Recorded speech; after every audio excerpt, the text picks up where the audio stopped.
توبہ کا دروازہ کھلا ہوا ہے، اور ہم سے گناہیں ہوتے ہیں، خطائیں ہوتی ہیں، دروازہ کھلا ہوا ہے توبہ کا۔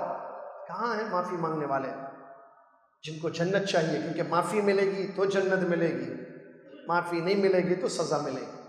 آپشن آپ کے پاس، چوز یور آپشن۔ معافی چاہیے، سزا چاہیے؟ نہیں، معافی چاہیے، مانگو۔ موت کبھی بھی آ سکتی ہے، کسی بھی وقت کسی بھی گھڑی آ سکتی ہے، تو پھر کیوں نہ معافی مانگیں؟ ہم ابھی مانگیں، اسی وقت معافی مانگیں، مانگتے رہیں گے معافی۔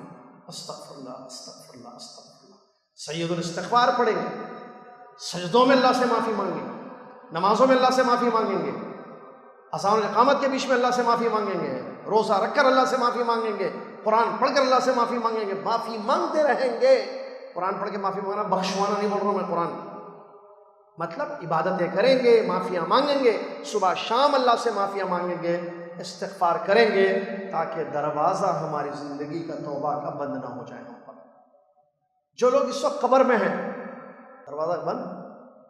جو لوگ اس وقت قبرستانوں میں، قبروں میں ہیں، وہ توبہ نہیں کر سکتے، معافی نہیں مانگ سکتے، ان کا دروازہ بند۔ میرا اور آپ کا دروازہ سٹل اوپن ہے، ابھی بھی کھلا ہے۔ کب بند ہوگا؟ نعیم بھائی کا، میرا، مزمل کا، عبدالعزیز بھائی کا، بلال کا، ہمیں نہیں پتا، سفیان کا ہمیں نہیں معلوم، فواد بھائی کا نہیں معلوم۔ کبھی بھی روح قبض ہو جائے گی، فرشتے آ جائیں گے، ہماری توبہ کا دروازہ بند، ہم معافی بھی نہیں مانگ سکتے۔ تو کیوں نہ ابھی مانگ لیں، کیوں نہ ابھی مانگ لیں؟ اللہ رب العالمین دروازہ کھلا، موقع دے رہا ہے، مانگ لو۔